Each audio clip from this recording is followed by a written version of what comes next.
Hello. What you're about to hear is the transcript of a talk given many years ago by the Peruvian extraterrestrial contactee Sixto Paz Wells. The talk was given in London with the researcher, dowser and author Colin Bloy of Fountain International acting as interpreter. Sixto Paz Wells was born in Lima, Peru in 1955 and is a self-proclaimed extraterrestrial contactee. He has published over 20 books on the UFO phenomena, particularly alien contact, from a spiritual viewpoint. He promotes a systematic method of physical and mental preparation for contact, as well as protocols for documenting, validating, and confirming contact experiences. The original 2 videos from which this transcript is taken are available on YouTube on the Ellis Taylor channel. The transcript begins with Colin Bloy's introduction to the talk, followed by Sixto's words. Part 1. Sixto's talk. Ladies and gentlemen, we are gathered here this evening to listen to Sixto. Those of you who know him will obviously know that he is a person who has had considerable experience in contact with extraterrestrials, particularly in Peru, and that from those experiences he has gained considerable spiritual insights and understandings. Now, with his group Rama, he wishes to share his words with as many people in the world as possible. I'm only the interpreter, so I will do my best and try to represent Sixto's words in the way that he intends. The experience of which I am a part is one of many that have occurred around the world. My experience is not necessarily the most important nor the most typical. I have served the purpose of a witness to share the testimony, and I've been able to be instrumental in journalists being present during contact 5 times. The last time was in 1989 when 40 journalists were present and they filmed and photographed the ship that appeared on that occasion. On that occasion the ship appeared in order to demonstrate that the contact was continuing and that the message that they are transmitting to us is a real message. They say they belong to a great white brotherhood. It's a brotherhood that forms plans for intervention on different planets. This particular planet on which we live is one of their special projects. That's not to say that we are like guinea pigs in the laboratory, but like babies. We are not like some sort of farm where we're being bred in factory farming. We are rather like children in the kindergarten where we're still learning. And according to them, not all extraterrestrial visitors come here with good intentions. But those who don't come with good intentions have considerable difficulty in entering into our world. Certain ships that have been sent by those people have in fact been broken up by the protective field surrounding the Earth. Also, in many of the sacred writings of many civilizations on Earth, there's a lot of evidence of wars in space. And so they also say that some 26,000 years ago, a group of extraterrestrials were deported to this planet as a result of a sort of civil war in space that occurred in the constellation of Orion. It involved many civilizations, but only one group was punished and sent here onto the Earth. They were obliged to try and help us even though they didn't want to. Although they started to help in the beginning, later they lost that desire and can continue to act in a negative way. And of course, because they were accustomed to life outside the Earth, they rapidly aged on the Earth and died. They cannot reincarnate in our world because the vibratory level is too low for them. They are, in a sense, in a 4th dimension from which they have declared a form of psychic war on humanity. They manipulate a few key people in the world in order to try and maintain the status quo. One of the things they succeeded in doing was to get all the great archives and historical records of mankind destroyed, so that mankind would be a victim of ignorance and superstition. The civilizations that wish to help us have since come to Earth again. 32 of them landed in the Gobi Desert in Mongolia in the form of an interplanetary peacekeeping force, and formed a type of internal positive government of the planet, and tried to put together again all the information in a way which was accessible to humanity and also prepare people so that they were able to make good use of this lost knowledge. Humanity, in a sense, is being sandwiched between these two opposing forces. Many of the extraterrestrials who come to our planet do have a human appearance, and those who don't have a human appearance prefer not to have contact because they know that we judge by appearances. If their appearance is in some way totally different to ours, they feel we will judge them by their appearance and condemn them as negative when they are not necessarily so. They are our ancient fathers, and our planet is a project from which they have to learn their lesson. But it doesn't make us the center of the universe. 7 other planets were chosen apart from the Earth, but apparently the only planet which is likely to achieve positive results is ours. They say that in the process of apprenticeship that is developing on this Earth, this will give humanity the possibility of changing its own future. To a large extent, that is the message, but we can change, and the prophecies are in a sense not forecasts but warnings, and they give us a chance to do something to correct them. Thus, our mentality, our consciousness, must be one of the most positive sort. We are not alone because there are a lot of people out there in the universe observing what's going on planet Earth. But they're not going to do for us what we should really do for ourselves. There is not just merely contact with ordinary people.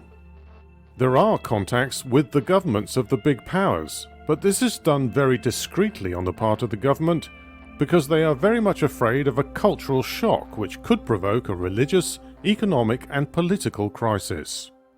The basic message from the extraterrestrials is one of love, fraternity and cooperation, whereas the system we operate currently is one of competitiveness. The contact works in various ways. There are physical contacts, sporadically, but there are also casual, fortuitous meetings which don't get repeated. And also there are contacts with people who have been specifically selected. With a selected contact, the contact is gradual but on each occasion develops in a more profound way. There are telepathic mental contacts. This can manifest in feelings of discomfort, odd sensations when people go in certain determined places. There is also astral contact through dreams. This is a method they use with people who have a certain preparation, the dream content. The contact does not have, as an objective, the creation of a form of dependency on them by us, but to create within us a change and a transformation. Their message is, the world is not going to stop, it's going to be transformed, but we must, each one of us, initiate our own personal transformation in order to achieve that. It's personal and non-transferable. No one else can do it for us.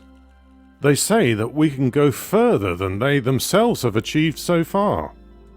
In fact, we humans, a psychic potential superior to theirs because we are a version of the original creators which has been improved and corrected with time, and we can open doors between dimensions. We can unite the 3 universes that exist.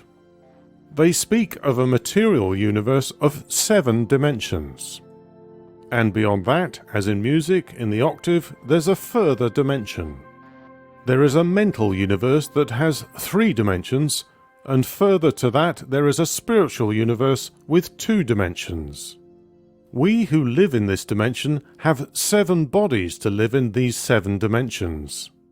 We have 7 centers which, when they are awakened, permit us to act consciously in these dimensions. We will have the capability to enter into these different dimensions, but for this we need to develop the will. We need to know, first of all, what can be done, and then develop the desire to do so. But all of this must have a very important reason, and this should be love. When humanity realizes that we have been victims of a great manipulation, like for instance this extraterrestrial group that is in our world, but which succeeded in destroying many of the great archives and libraries of the past, and also assisted mankind to have the motivation to destroy the ecosystem of the planet, and contributed to getting much of humanity into the state of poverty and hunger. The day that we realize that, and we unite ourselves with the forces of light rather than the forces of darkness in a final battle, we will forgive ourselves at that moment.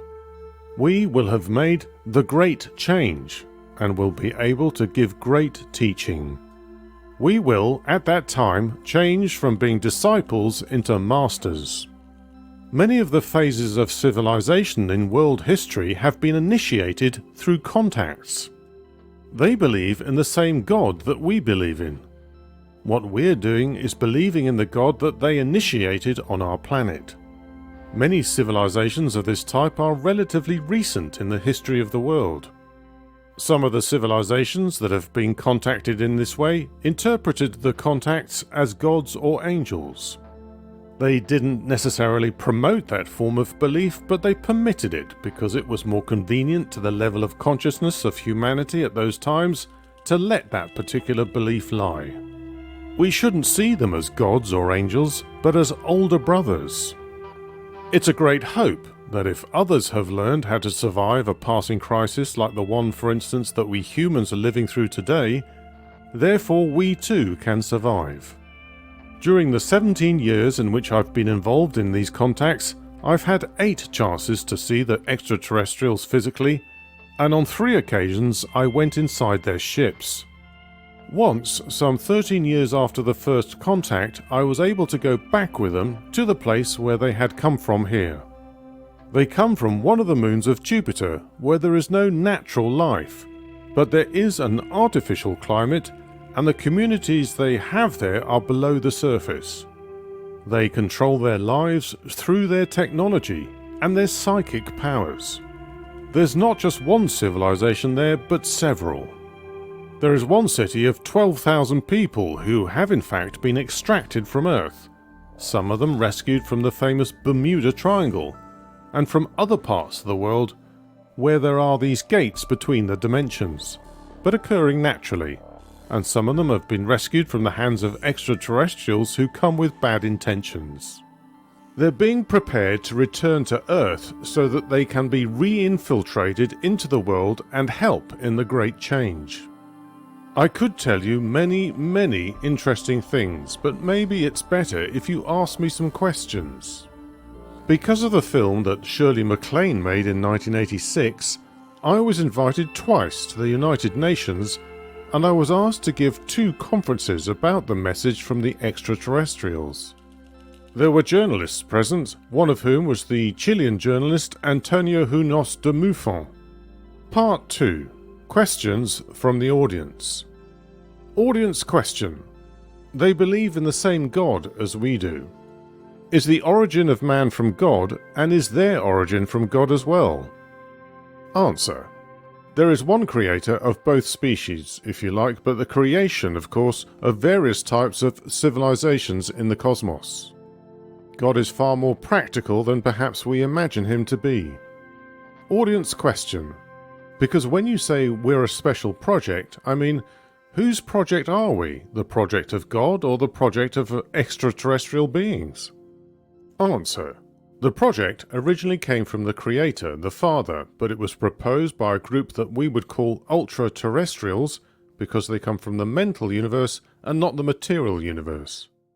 The idea that was put forward was to create a different humanity in which there was the least possible intervention and therefore could realize itself to the absolute maximum. There were many creations in the material universe. The material universe acts like a heart, pulsing outwards some moments and then it contracts. The expansion is the day, the contraction is the night. We are in the early stages of a new creation for a new day. The first types of humanity that appeared in this universe in other planets were examined, guided and corrected by the ultra-terrestrials, and they advanced quite quickly and were therefore able in their turn to assist other humanities to develop. As the directors or the maestros, the ultra-terrestrials do not have free will in the sense that we do. They are programmed, in other words, they cannot change where they come from nor where they are going. The beings of the material universe have this free will and free choice. Being mental beings, they don't actually have a spiritual perception of the universe, and therefore cannot appreciate either love nor faith, and consequently they are not able to teach their disciples what they do not know themselves. Rapidly, the civilizations in the material universe became operative in the 5th and 6th dimensions. No one ever got to the 7th, which is the consciousness of the essence. Therefore, it was necessary to create humanities with specific spiritual potential, who were able to teach others, but this project also had people who were against it. There were considerable jealousies, because some of them said, how can these people who are so young be set out as being able to teach others what we should have taken years to learn? In many ways, it makes us remember the story of Joseph, son of Jacob in the Bible, and how his brothers were jealous and wanted to kill him when they realized that he had a greater destiny than they did. Obviously, they tried to impede him from succeeding in his destiny. Joseph did become a very senior man in the Egyptian government. When he had it in his hands to take vengeance upon his brothers for the damage they had done to him, he forgave them. Really, there is a form of conspiracy on this planet, and there is this group of beings who are imprisoned here and who maintain this psychic war against humanity. Certain ships have arrived here with negative intentions, very few cases, and they have fertilized human beings in order to create bodies in which these beings can reincarnate on this planet. And the idea of Adolf Hitler in terms of cloning and creating a special race was in order to facilitate the production of these bodies. When we find in the course of history people with a very high spirituality, there are often stories that these people have been subjected to attacks by demons and negative forces who want to get hold of their body. There's always been this desire to take possession of the right sort of body to permit these beings to reincarnate. By dominating people mentally and spiritually, they actually weaken themselves, and that's why they need to rejuvenate themselves by having a physical body to feed on. Those who are trying to help us are trying to get us out of our state of ignorance. The only advantage the negative forces have over us is that the negative forces understand their limits, and yet we do not know the real possibilities. They can dominate us through fear because there's no other way they can harm us. In the Psalms it's written that man was created slightly lower than the angels in order that he could sit at the hand of God, something obviously which the angels cannot do. Audience question. A prophet a decade ago mentioned planet Earth is suited to the gods, where she reviewed all this over the last 10,000 years. And if so, how does the experiences which I found very similar to me coincide with your experiences? Answer. When we found out that information of the same type was coming from different sources, we were very happy that there should be such confirmation. The problem is, if they don't, if they're not similar, it would mean that someone would be playing with us. Audience question. They pretend to be similar? Answer. We have to remember too that the people who channel the messages are human beings, so there will be a part of us that colours the messages sometimes. These sorts of messages must be treated with the greatest objectivity. To receive these messages is a bit like treading the edge of a razor. It's very easy to lose your contact with reality in these experiences. You should always try to prove and test that on the other end of the telephone it really is them. Many of the messages are very nice, but we shouldn't always presume that they come from them. It doesn't necessarily mean to say they are there. The message shouldn't only be logical, coherent and positive, but they should be capable of being proven to come from these sources. Audience question. I've done quite a lot of work on psychic interference connected with extraterrestrials and getting rid of the negative influences connected with extraterrestrials, and I'm wondering, when you were on the spaceship, did they give you any information about helping people, how to protect themselves from the negative extraterrestrials? Answer. We do have the power to protect ourselves. We can create what we want to, if we realize that we're being attacked in this way. Audience question. I work with young children and teenagers who don't know anything about this. Answer: they need to be taught by people who understand. You can block these attacks if you realize what they are. The good extraterrestrials say that the only thing we should be afraid of is our own fear. Fear is ignorance. It's not understanding the forces with which one is working. We must show people how to use these techniques. It's not so much a question of technique. It's easy to teach technique for people to protect themselves. But it's not necessarily the technique itself, but the confidence that the technique will work. Audience question: but some of these people don't know anything about these things at all, what I'm talking about.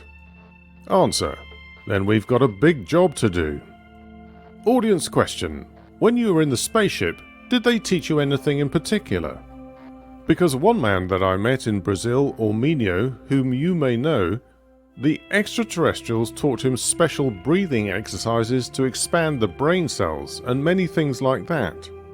Did you learn anything like that? Answer: they had many years of experience in yoga before the contacts were made. They say we don't have to teach you any particular new techniques. You just continue with your yoga exercises that you're doing. These are exercises given thousands of years ago by colonies of extraterrestrials in India. It was just a question of getting on with what we already had. Audience question: I just wanted to ask, because I've never had any experience like that, but I am aware of negative energy, and I want to know if that negative energy that attacks might come from an extraterrestrial, and if you are able to distinguish if it's coming from them, or if all negative energy in the world is coming from them. Answer: we can distinguish between negative extraterrestrial energy and negative energy from another source with our intuition. This is really what saves. Intuition is within our power to know, and it is a demonstration that we do in fact have certain characteristics which make us more sensitive than them. In order for us to have real access to the truth, we should combine instinct, intuition, and intelligence. One of the reasons they attack us is because they know that if we make too much progress, we will be more important than them. Once again, the technique of protection is not nearly as important as the understanding and confidence, and the setting up of that block. You can't touch me. Are you suggesting that you notice these forces against yourself? Audience question: no, I know this negative energy exists between people and within my soul. Answer: normally a cause of negative influences on individuals is the fact that they are making progress, and that there is a law of reaction. I put it in a different way and say, if you tweak the devil's tail, he gives you a little bite. But I think we mean the same thing. Audience question: you mentioned there were 32 civilizations that landed in the Gobi Desert. When was that? Answer: not 32 civilizations, but 32 extraterrestrials, each being a representative of one of the 32 civilizations. Audience question: what date was it? Answer: this was thousands of years ago.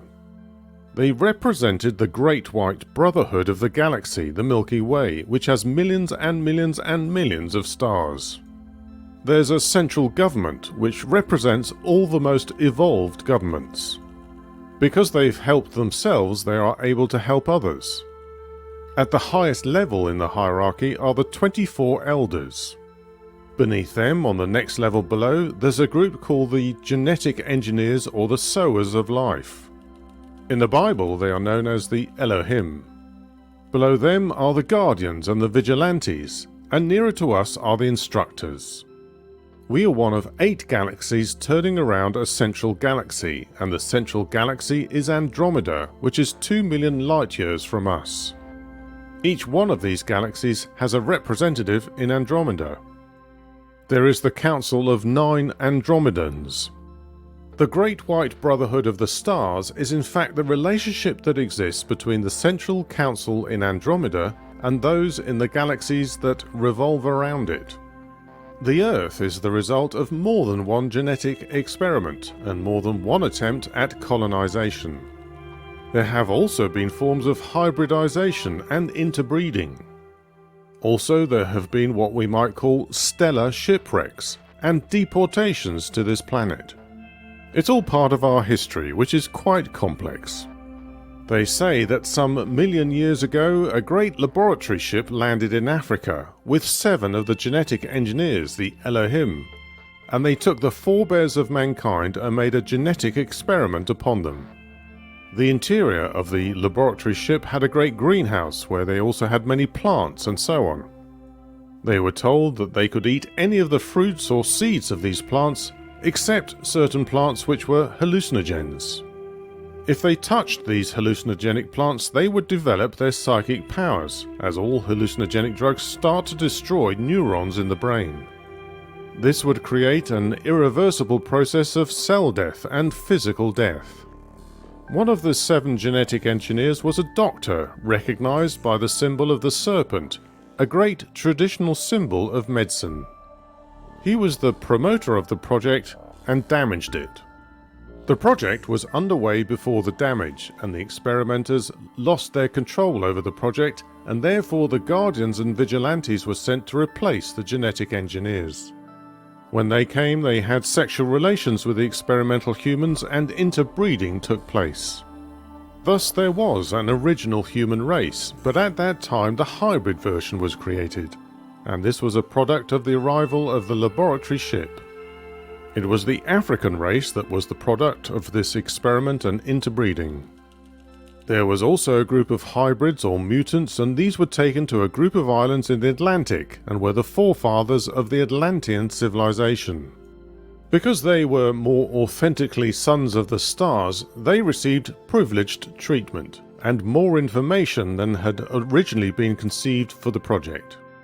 It was the wrongful use of this knowledge that led to the destruction of the Atlantean civilization.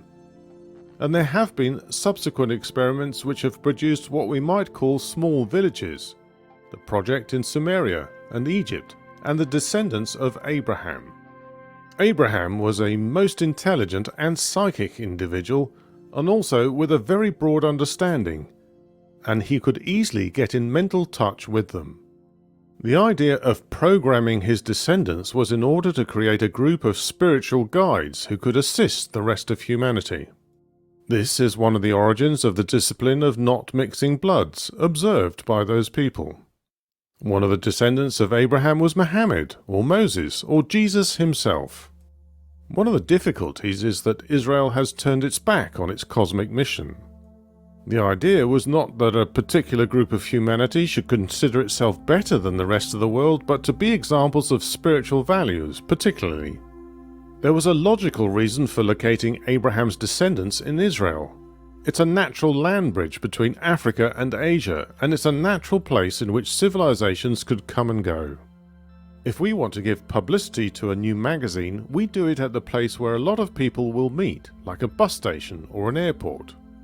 Thus, the ideas of Abraham would get much greater circulation being spread out from that point of so many contacts. To some extent, we can see why Hitler should have an interest in trying to exterminate that race, because in a very real sense, it was one set of programming against another. They are the two groups, one who does not want mankind to realize his true destiny in this true evolution, and the other who does want it. Audience question: are they male and female as we are? Answer: yes. There are also beings that have both sexes, hermaphrodites, and some people can change their sex according to their wishes. The majority of them do have a humanoid form, legs, arms, body, 80 centimeters to 3 meters high. Audience question: really? And so the ships were very tall? Answer: well, there were little ones and big ones. Audience question: so that means that the ships had very tall ceilings? Answer: yes. I've only had the opportunity to see some of them, not all of them. In these ships, where they are 2 meters 60, for instance, I would appear to be like a little child next to them. It's a very strong sensation, and you realize that you don't really know anything. You get the sensation that it doesn't matter that much that you don't know anything. Audience question: was all the communication on a mental level?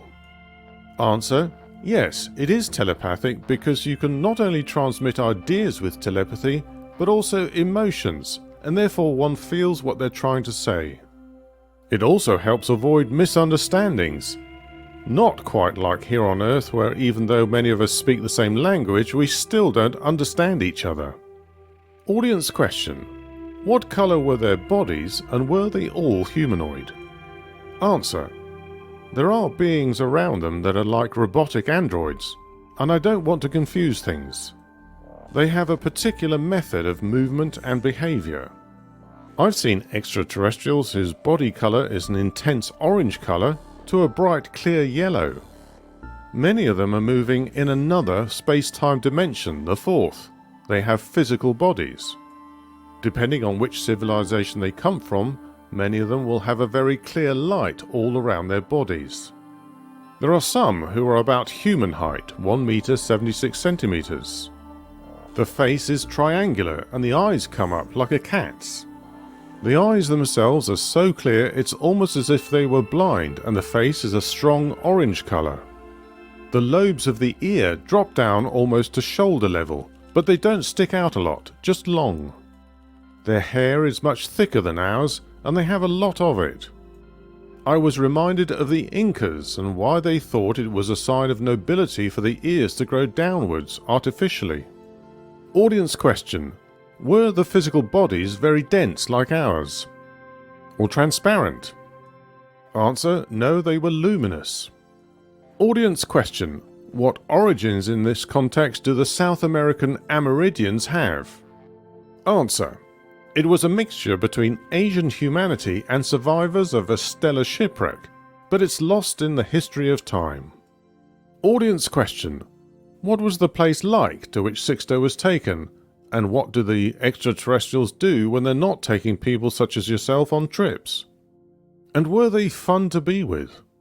Answer: when you're with them, you don't necessarily feel happy, you feel peace. They are working all the time, whether they're bringing people from here to there or not, and the people that are saving them so that they will not die in the category that was mentioned earlier. They continue to give help in enabling the real destiny of individuals and mankind to be discovered. Life in Ganymede is rather like what we would envisage a colony from Earth on the Moon to be like. There is a routine, and they have great greenhouses in which they produce their foodstuff. They're vegetarians.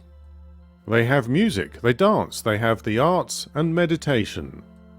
In this way they also live in their other bodies, consciously and in a responsible way. They are learning in a more superior way, and they continue to investigate the methods for teaching children. They don't have schools, all of them teach children, and there are children everywhere. There are relatively few children, but they put them everywhere so that they can learn much more easily. As they believe in reincarnation, they don't believe that the children are necessarily their sons or daughters, but their younger brothers. For them, the family is all the community, but the couple is the fundamental unit of their society. The relationship is monogamous and there is no divorce. As they can see the aura of other people in the search for the other half, they don't make mistakes. Although, according to them, there are never two people who find a 100% union. If, at the start, the percentage is relatively high, time will do the rest. They say that the problems here on Earth between couples is that we forget that the most important aspect of the relationship of a couple is friendship, and this should continue to grow with time in any couple's relationship. This usually will develop with dialogue, which can take many forms. Before we seek contact with extraterrestrials, we should never discount contact with ourselves and with the people around us, because most of the problems of the human level are because we don't have the right level of contact. Exactly the same lack of communication exists between parents and children. Our love for our children should grow as the children grow. This love should change according to the requirements of the relationship. The sooner we can stop being fathers to our children and start being friends, things will go better. Their houses do not have angles. Angles in houses tend to stimulate aggression. There is much vegetation in the cities, but it is totally controlled artificially, as is the climate. The atmosphere that they have there is the product of their technology and their psychic powers. They say that one day when we humans discover the real power that we have, we can change, when acting collectively, the climate on Earth. Audience question. The question is whether a marriage is a voluntary union between the couple, or whether they're sons of Central Bureau or a place where you get married in a formal legal sense, like a registry office. Answer. They don't have to ask permission. What happens effectively in the community? They don't have religions as we know them. They don't have churches or temples. They consider that any person, be they male or female, is their own priest of their own inner temple. In that capacity, as our own priest, we are presiding over the most sacred of all rights, which is our own life, which permits us to have communion not only with ourselves, but with the rest of humanity. They say they respect our religions, and that no one particular religion is better than another. The problem is not really the problem of religions, but with the problem of those who are religious. Thanks for watching, but don't go yet, as I have an important request. Please consider doing one or more of the following. If you'd like me to create a video for you to promote your products or services, go to redspan.com and use the contact form, or just leave a comment below. Do the same if the sound of my voice is a fit for your voiceover needs. If you'd like to sponsor more videos like this, go to patreon.com/redspan. Your donation, however small, will help me to improve both the quality and the quantity of my videos. If you enjoyed this video, please give it a like and share it with others. If you have any opinions, questions or feedback, please post a comment. Finally, subscribe to my channel and click the bell to be notified of new similar videos. Thank you for your kind attention.